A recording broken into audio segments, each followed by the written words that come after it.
14 अगस्त की शाम को जब जवाहरलाल नेहरू, इंदिरा गांधी और पद्मा नायडू के साथ अपने घर पर बैठे थे और आजादी के भाषण की तैयारी कर रहे थे, तभी उनके फोन की घंटी बजती है और फोन उठाते ही नेहरू जो खबर सुनते हैं उससे उनका चेहरा लाल पड़ जाता है, आंखों में आंसू आ जाते हैं और शरीर में सिहरन पैदा होने लगती है। साथियों, 14 अगस्त 1947 रात के 12 बजे जब पूरी दुनिया के लोग चैन की नींद सो रहे थे, तब भारत की आजादी का वो सुनहरा अध्याय लिखा जा रहा था जिसका हम पिछले कई दशकों से बेसब्री से इंतजार कर रहे थे। इसी पल के लिए देश के लाखों स्वतंत्रता सेनानियों ने अपनी जान कुर्बान कर दी थी।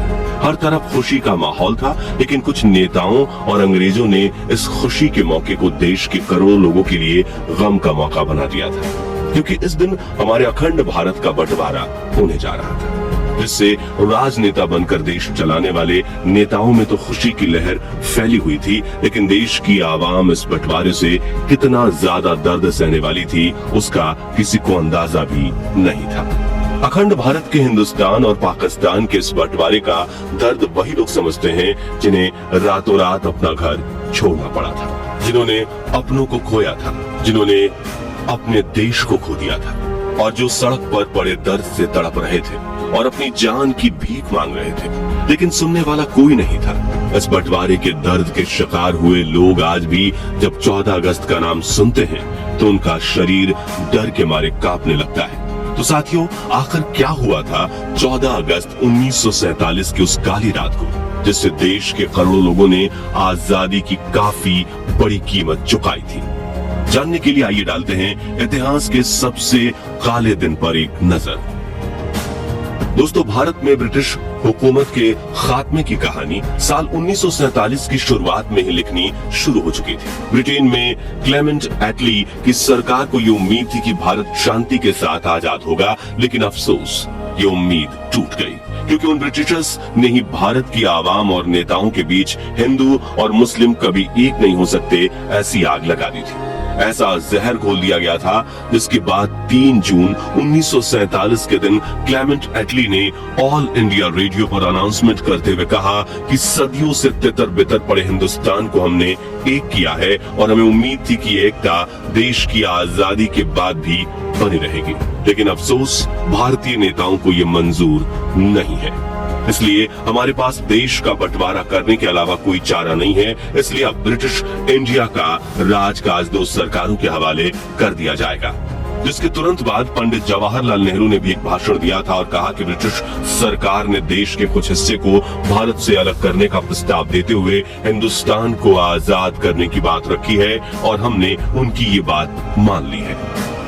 हालांकि इस बात से हम खुश नहीं हैं, लेकिन हमें लगता है कि देश के भविष्य के लिए यह फैसला जरूरी है। दोस्तों, यहाँ गौर करने वाली बात यह है कि एक तरफ महात्मा गांधी ने जवाहरलाल नेहरू को प्राइम मिनिस्टर बनाने का वादा दिया था, वहीं दूसरी तरफ मुस्लिम लीग के चीफ मोहम्मद अली जिन्नाह ने आजादी से कई साल पहले ही ये जिद पकड़ ली थी कि हिंदुस्तान में रहने वाले मुस्लिमों को एक अलग मुल्क दिया जाए, और उनकी इसी जिद ने हिंदुस्तान के भाईचारे पर ऐसी चोट मारी थी जिसके निशान आज भी देखने को मिलते हैं। खैर, भारत को आजादी मिलने के हफ्ते की शुरुआत में ही हिंदू मुस्लिम की आग भड़कना शुरू हो चुकी थी, जिसका शिकार बन रही थी अखंड भारत की आवाम।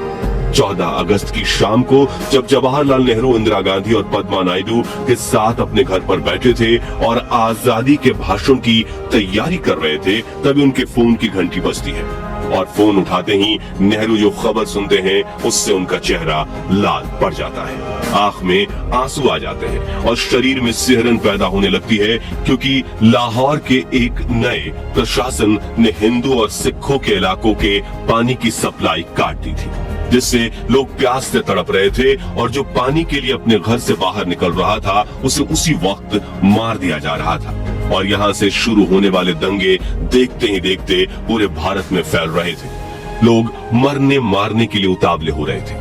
तभी नेहरू फोन रखकर इंदिरा से कहते हैं कि आखिर मैं अपने 15 अगस्त के भाषण में ये कैसे कह सकता हूँ कि मैं खुश हूँ, जबकि मेरा लाहौर जल रहा है। तो इंदिरा उन्हें कहती हैं कि फिलहाल आप अपने आज रात के भाषण पर ध्यान दीजिए, क्योंकि ऐसे मौके पर देश के करोड़ों लोग उनके प्राइम मिनिस्टर की आवाज सुनने के लिए तरस रहे थे। हालांकि नेहरू का दिल अब टूट चुका था, लेकिन फिर भी 11:55 पर नेहरू संसद के सेंट्रल हॉल में भाषण देना शुरू करते हैं। उन्होंने कहा कि हमने नियति के साथ एक वादा किया था और अब समय आ गया है कि हम अपना वादा पूरा करें। शायद पूरा नहीं, लेकिन जहां तक हो सके वहां तक। आगे नेहरू ने कहा कि हम प्रायः जो प्रतिज्ञा, जो संकल्प अब तक करते आए हैं, उसे निभाने के लिए हमें बहुत कुछ करना होगा। आज रात 12 बजे जब पूरी दुनिया सो रही होगी, तब भारत जीवन और स्वतंत्रता की नई और उजली चमकती सुबह के साथ उठेगा। ट्रस्ट विद डेस्टिनी नाम के नेहरू के इस भाषण को सुनकर लोग खुशी से झूम रहे थे। सड़कों पर इकट्ठा हुए लोग महात्मा गांधी जी के नाम के नारे लगा रहे थे और पूरे 12 बजे शंखनाद के साथ देश की आजादी का आरंभ हुआ था। लेकिन देश के करोड़ों लोगों को अब तक ये नहीं पता था कि कुछ इलाकों में देश की आवाम इस आजादी की कड़ी कीमत चुका रही है, क्योंकि कुछ नेताओं और अंग्रेजों ने मिलकर हिंदुस्तान और पाकिस्तान के बंटवारे की जो लकीर खींची थी, उसे बनाने में कई हजारों लोगों का लहू बह रहा था।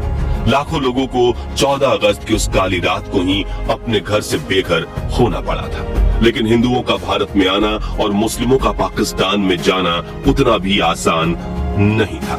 हजारों लोगों से खचाखच भरी ट्रेन में चढ़ने के लिए लोग एक दूसरे को धकेलते हुए आगे बढ़ रहे थे। लाखों लोगों को अपना घर और व्यवसाय छोड़कर पलायन करना पड़ रहा था।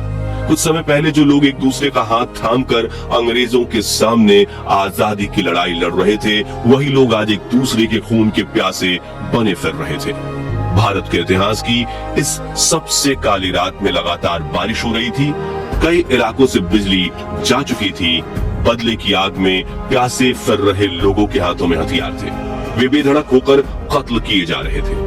पार्टीशन की इस कत्लेआम वाली लड़ाई की शुरुआत हुई थी अगस्त महीने की शुरुआत में, जब सिखों की टोली ने मिलकर 60 मुसलमानों और मुसलमानों की टोली ने मिलकर 74 सिखों का सरेआम कत्ल कर दिया था। यानी आग दोनों तरफ से लग चुकी थी और अगस्त के पहले हफ्ते में ही अमृतसर की जमीन बेगुनाहों के खून से लथपथ हो चुकी थी। पार्टीशन के इस जंग में अपनों की ही जान ले रहे थे। लेकिन ये तो बस शुरुआत थी, क्योंकि आगे जो होने वाला था वो इतना खौफनाक था कि सुनकर आपके पैरों तले की जमीन खिसक जाएगी। तो दिल्ली से पाकिस्तान के लाहौर जाने वाली एक ट्रेन शुरू की जाती है, जिसमें पाकिस्तान जाने वाले सरकारी अफसर मौजूद थे। लेकिन जैसे ही ये ट्रेन पटियाला पहुंचती है तो उस पर हमला हो जाता है, जिसमें एक महिला और एक बच्चे की जान चली जाती है। और ये किसी ट्रेन पर होने वाला सबसे पहला हमला था। फिर जब ये ट्रेन लाहौर पहुंचती है और ये खबर चारों तरफ फैलती है, तो वहां के मुस्लिम बदला लेना शुरू करते हैं। सबसे पहले तो पाकिस्तान से अमृतसर आने वाली ट्रेन में मौजूद 43 हिंदुओं को स्टेशन पर ही मार दिया जाता है। और फिर 13 अगस्त के दिन जब पाकिस्तान से अमृतसर के लिए ट्रेन रवाना होती है, तो वो ट्रेन अमृतसर तो पहुंचती है, लेकिन उसमें मौजूद कोई भी इंसान जिंदा नहीं था। हर डब्बे में थी तो बस हिंदू और मुस्लिमों की लाशें।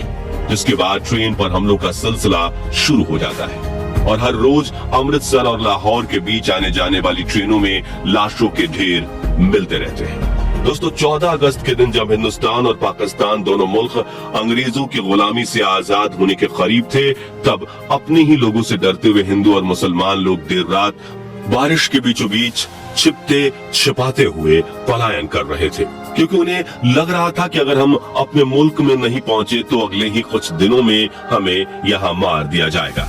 लेकिन जहाँ पाकिस्तान से हिंदुस्तान आने वाले हिंदू और सिख लोगों को देखते ही मार दिया जा रहा था, वहीं हिंदुस्तान से पाकिस्तान जा रहे मुस्लिमों को भी तलवारों से काटकर लहूलुहान किया जा रहा था। इसी वजह से हर तरफ भगदड़ मच चुकी थी और इस काली रात में हजारों लोगों ने अपनी जान गंवाई। और अगले दिन सुबह यानी 15 अगस्त के दिन जहां दोनों मुल्कों के करोड़ों लोग अपनी आजादी का जश्न मना रहे थे, वहीं लाखों लोग अपने को खोने के दुख से तड़प रहे थे।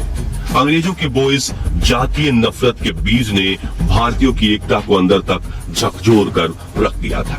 इस पार्टीशन की आग अगले कई महीनों तक जलती रही, जिसमें कई करोड़ लोग स्थानांतरित होने के लिए मजबूर हुए थे और उनमें से करीब 20 लाख लोगों ने अपनी जान गंवाई थी।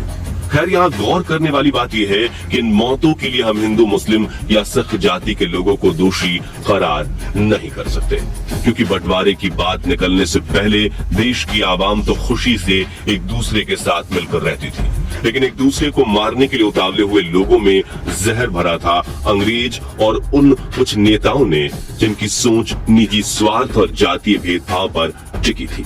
लेकिन इससे भी ज्यादा अफसोस की बात यह है कि ब्रिटिशर्स ने हम भारतीयों के साथ इतने घिनौने जुर्म किए जिन्हें याद करके हमारी आंखें नम हो जाती हैं। लेकिन फिर भी उन्हें बारातियों की तरह विदा किया गया। जी हाँ, 27 अगस्त 1948 के दिन जब ब्रिटिशर्स की आखिरी टोली हमारा देश छोड़कर जा रही थी तो उन्हें बैंड बाजे के साथ विदा किया गया।